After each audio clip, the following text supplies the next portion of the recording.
अस्सलाम वालेकुम। Good morning. आप सबका मेरे चैनल पर वापस से स्वागत है।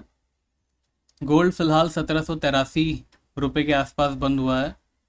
कल फाइनली यूएस के इन्फ्लेशन नंबर्स आ गए और मैंने ऑलरेडी टेलीग्राम पे, ट्विटर पे, अपनी कल की स्ट्रीमिंग में सारे जगह ये ऑलरेडी डिस्कस कर चुके हैं क्या नंबर्स आए हैं। ऑलमोस्ट 50 साल की, 50 नहीं 40 साल की, एक्चुअली वो हमारा टाइटल ही गलत हो गया।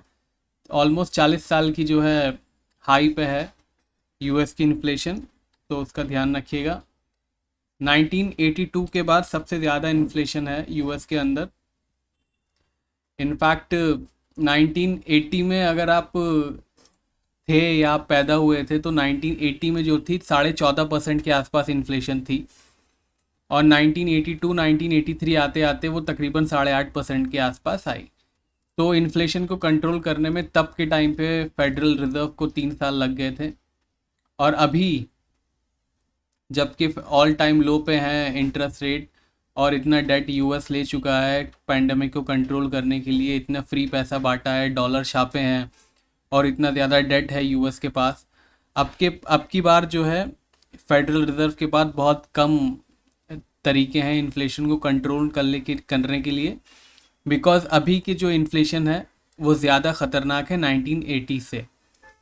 एक तो सप्लाई चेन का इशू आ रहा है, ऊपर से जो लॉकडाउन्स हुए थे लास्ट ईयर उसकी वजह से जो काफ़ी परमानेंटली बिजनेसेस बंद हुए हैं, उनकी सप्लाई नहीं है उनके पास। एक तो ये रीज़न है। सेकंड रीज़न ये है कि जो मार्केट में इतना पैसा फ्लश हुआ है, हर ऑलमोस्ट हर डेवलप्ड कंट्री ने, यूएस हो, जर्मनी हो या कहीं भी हो, प्रिंट करके पैसा लोगों को बांटा था पैंडेमिक के दौरान। काफ़ी बिजनेसेस को सपोर्ट दिए थे, टैक्स ब्रेक्स दिए थे और ग्रांट्स दी थी, जिसकी वजह से उनके जो डेट हैं वो बढ़ चुके हैं। और अब इन्फ्लेशन को रोकने के लिए अगर वो इंटरेस्ट रेट बढ़ाते हैं तो इकोनॉमी पे बहुत ज़बरदस्त असर पड़ेगा। अब फेडरल रिज़र्व की नेक्स्ट वीक मीटिंग है। अब जो है वेडनेसडे थर्सडे को पता चलेगा कि एग्जैक्टली फेडरल रिज़र्व चाह क्या रहा है बिकॉज उनके पास रास्ते तो बड़े कम हैं। अब इन्फ्लेशन कंट्रोल करने के लिए इंटरेस्ट रेट बढ़ाएंगे और ज़्यादा तेज़ी से बढ़ा दिए तो स्टॉक्स क्रैश हो सकते हैं, इकोनॉमी पे बुरा असर आ सकता है, और अगर कम तेज़ी से बढ़ाए तो इन्फ्लेशन और बढ़ सकती है। उन्होंने ऑलरेडी क्लियर कर दिया है कि टेपरिंग करेंगे, टेपरिंग ख़त्म होने के बाद ही इंटरेस्ट रेट बढ़ेगा। अब टेपरिंग तो ख़त्म हो रही है जून में, जून को बचे हैं अभी 6 महीने। 6 महीने में इन्फ्लेशन ये 6.8% आई थी कल, कहीं ये 8-9% ना चली जाए। और अपने इंडिया में क्या है, 7-8-9% इन्फ्लेशन इज़ वेरी रीजनेबल। हम ऑलरेडी क्या कहते हैं इतनी महंगाई देख चुके हैं, बट यूएस में it is not reasonable. US में 2-3 साल पहले तक इन्फ्लेशन वॉज 2%, 2.5%। हमेशा फेड के जो टारगेट्स हैं 2% के, उसके पास ही उनकी इन्फ्लेशन रही है। और जितने भी मिलेनियल हैं उन्होंने तो इन्फ्लेशन ठीक से देखी भी नहीं है, बिकॉज यूएस में 1980s के बाद से काफ़ी अच्छी इन्फ्लेशन कंट्रोल हुई है और वो लोग अपनी इन्फ्लेशन बढ़ने नहीं देते थे। अब उनकी इन्फ्लेशन 30 से 40 साल बाद वापस से बढ़ रही है, and that could be very dangerous for US economy. और यूएस इकोनॉमी के लिए डेंजरस है तो समझ लो गोल्ड के लिए ऑटोमेटिक बढ़िया ही है। अब सबसे बड़ा सवाल आप कमेंट में पूछने वाले हो कि 2022 में गोल्ड कहाँ तक जा सकता है। 2022 में गोल्ड कहाँ तक जा सकता है उसका मैं एक सोच रहा हूँ वीडियो बनाऊँ ईयरली एनालिसिस का, या फिर ईयरली एनालिसिस का वीडियो नहीं बनाया तो आने वाले हफ्तों में जो मैं वीकली एनालिसिस बनाऊँगा, क्योंकि वीकली एनालिसिस में ही मेरे पास टाइम रहता है। क्योंकि जब मैं मंडे टू फ्राइडे वीडियो बनाता हूँ अपने इंग्लिश चैनल के लिए, मार्केट्स चल रही होती हैं, कभी कभी पोजीशंस होती हैं, कभी स्टॉक में पोजीशन, फॉरेक्स में, कभी कमोडिटी में, तो वीडियो बनाने के लिए उतना टाइम नहीं होता है। अभी मार्केट्स बंद है, नो पोजीशन, तो I can talk and I can make longer videos and we can discuss even more. तो आने वाले हफ्तों में वी विल डिस्कस के 2022 में वीकली एनालिसिस, मतलब मेरा मतलब है वीकली एनालिसिस में हम 2022 की चर्चा कर सकते हैं कि आने वाले साल में गोल्ड के प्राइसेस कहाँ जा सकते हैं, क्या नया लाइफ टाइम हाई आएगा क्या 2022 में, या फिर $1500 जाएगा। आप तो इसलिए चैनल को सब्सक्राइब कर लीजिए, बेल आइकन दबा दीजिए ताकि कोई भी वीडियो आए तो आप मिस ना करो। इसलिए मैं सारे के सारे पॉइंट जो है धीरे धीरे अपनी वीकली एनालिसिस में ऐड करता रहूँगा कि आने वाले साल में 2022 में गोल्ड के साथ क्या हो सकता है। तो आगे चलने से पहले एक बार देख लेते हैं कौन कौन से मेजर डेटा है नेक्स्ट वीक।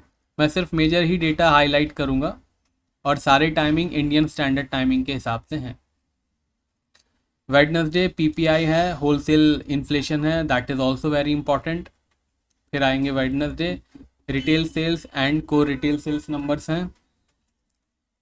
वेडनेसडे वापस से फेड का स्टेटमेंट है।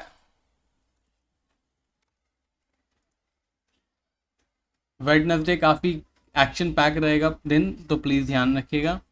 और ये इस साल की आखिरी फेडरल रिजर्व मीटिंग है, तो आने वाले साल का भी हो सकता है कुछ पता चल जाए कि आने वाले साल में टेपरिंग का क्या उनका सीन है और किस तरीके से इंटरेस्ट रेट बढ़ाएंगे।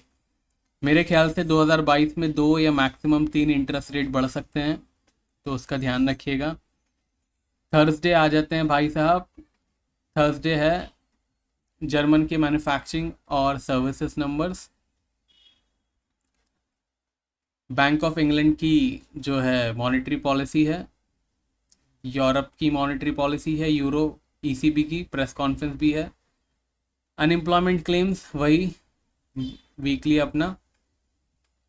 इंडस्ट्रियल प्रोडक्शन फ्राइडे ज़्यादा कुछ नहीं है। आते हैं वापस से चार्ट पे। तो अभी फाइनली 1782 1783 के आसपास गोल्ड बंद हुआ है। मुझे लग रहा था ज़्यादा कुछ गोल्ड बढ़ जाएगा, जिस तरीके से ऑलमोस्ट 40 साल के हाई पे नंबर आए थे। मुझे ज़्यादा उम्मीद थी गोल्ड से कि गोल्ड ज़्यादा तेज़ी से बढ़ेगा, लेकिन उस तरीके से गोल्ड बढ़ा नहीं।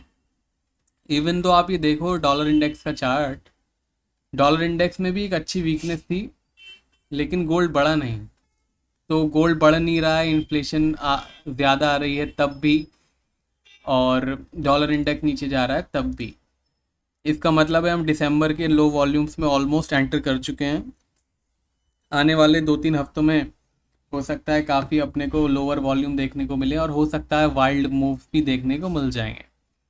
कभी कभी क्या होता है लोअर वॉल्यूम में वाइल्ड मूव ज़्यादा आसानी से आ जाते हैं, तो उसके लिए भी तैयार रहिएगा।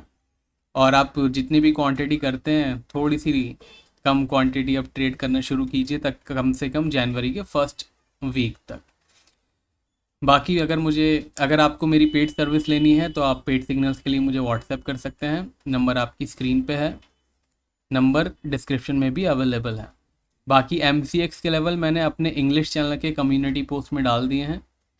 इंग्लिश चैनल का लिंक डिस्क्रिप्शन में है, या फिर आप मेरे नाम से सर्च भी कर सकते हैं। तो अभी इस वीक का रेजिस्टेंस सपोर्ट क्या है, आइए देख लेते हैं।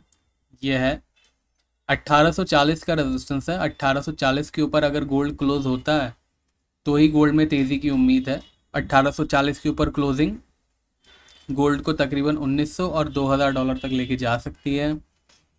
1745 एक बहुत ही मेजर सपोर्ट है। 1745 के नीचे अगर गोल्ड क्लोज होता है, ध्यान रखिएगा ये हम वीकली वीडियो में हैं, और वीकली वीडियो में सारे लेवल जो हैं वो क्लोजिंग बेसिस पे होते हैं। अगर 1745 के नीचे क्लोज हो जाता है तो ध्यान रखिएगा $1700 और $1670 तक जा सकता है। लास्ट वीक के वीडियो में हमने 1760 पे एक बेस की बात करी थी, वो बेस अभी भी कायम है, तो 1760 का भी ख्याल रखिएगा। एक छोटा सा डबल बॉटम की स्थिति लग तो रही है, बट अभी इसकी नेकलाइन बहुत दूर है। कुछ इसके अंदर अपडेट होगा तो मैं अपने डेली वीडियो में बता ही दूंगा। डेली वीडियो इंग्लिश चैनल पे आता है, उसको सब्सक्राइब कर लीजिए, लिंक आपको दिख रहा है स्क्रीन पे और डिस्क्रिप्शन में भी। अब चलते हैं सिल्वर की तरफ। सिल्वर थोड़ा सा डिसअपॉइंटमेंट था, बट एक बात आप ध्यान में देने वाली होगी कि सिल्वर में थोड़ा सा डिसअपॉइंटमेंट ज़रूर था। इवन दो सिल्वर में ज़्यादा क्रैश आया है, सिल्वर में ज़्यादा नुकसान हुआ है पिछले वीक। नुकसान मतलब हमारा पर्सनल लॉस नहीं हुआ है, एज अ मूवमेंट लॉस हुआ है। आप ये देखो कि मंडे ओपन हुई थी 2250 पे और 2220 के आसपास बंद हुई है। गोल्ड में ज़्यादा लॉसेस नहीं है, क्योंकि गोल्ड ओपन हुआ था यहाँ पे 1700, यह Friday, Thursday, Wednesday, Tuesday, Monday 1783 पे ही ओपन हुआ था और 1783 पे ही बंद हुआ है। तो इस तरीके से मैं बात कर रहा था कि गोल्ड में ऑलमोस्ट ना के बराबर मूवमेंट आई है और सिल्वर में थोड़ी सी ज़्यादा क्रैश हुआ है। अंडर परफॉर्म कर रही थी सिल्वर पूरा वीक, तो उसका ध्यान रखिएगा। रेजिस्टेंस सपोर्ट है ये 2360 का रेजिस्टेंस है। 2360 के ऊपर अगर क्लोजिंग हो जाती है तो 25 और 27 डॉलर जा सकते हैं। अगर 2140 के नीचे क्लोजिंग हो जाती है तो तैयार रहिएगा 20 डॉलर और 18 डॉलर के लिए।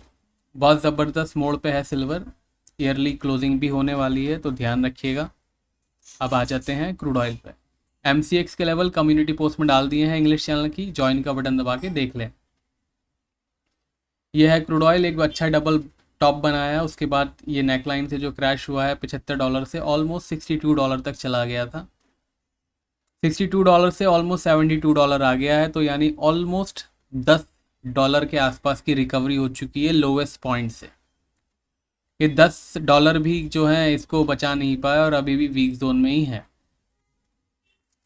रेजिस्टेंस रहेगा 78.20 का। 78.20 के ऊपर क्लोजिंग देगा तो ही मार्केट में पॉजिटिविटी आएगी, फ्रेश बाइंग आएगी 84 और 90 डॉलर तक के लिए। 62 डॉलर का सपोर्ट है, इसके नीचे क्लोज होता है तो तैयार रहिएगा 58 और 55 डॉलर के लिए। पेड सिग्नल्स के लिए आप मुझे व्हाट्सएप कर सकते हैं। व्हाट्सएप नंबर अब आपको स्क्रीन पे दिख रहा होगा। बाकी अगर आपको वीडियो पसंद आया हो तो लाइक कीजिए, इसको शेयर भी कीजिए अपने ट्रेडिंग ग्रुप में। ट्रेडिंग आपका कोई ग्रुप है या फेसबुक पे, ट्विटर पे, कहीं भी शेयर कर सकते हैं। शेयर का बटन है इस वीडियो के अंदर। मार्केट के डेटा और मार्केट के मेजर अपडेट के लिए ट्विटर और टेलीग्राम पे फॉलो कीजिए, लिंक्स डिस्क्रिप्शन में है और अब आपकी स्क्रीन पे भी है। अब मिलेंगे मंडे स्ट्रीमिंग में। स्ट्रीमिंग करता हूँ मैं 6:30 से 7:30 इंडियन टाइमिंग इस चैनल पे, तो स्ट्रीमिंग पे भी ज़रूर आइएगा। अब मिलेंगे मंडे, तब तक के लिए टेक केयर, बाय बाय।